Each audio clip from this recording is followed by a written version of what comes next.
శివ పార్వతులేమో ఈ దంపతులనిపించాలి, ప్రతి సంసారంలోనూ మా కథలే వినిపించాలి.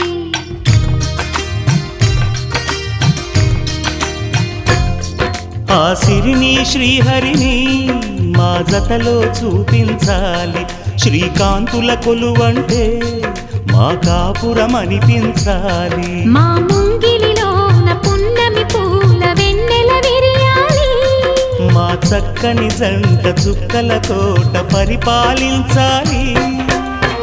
కలలో ఇలలో ఏ కన్నెకి ఇలాంటి పతి రాడనిపించే వరుణ్ణే వరముగా ఇవ్వండి, కని విని ఎరుగని వేడుకతో వివాహం జరిపించాలని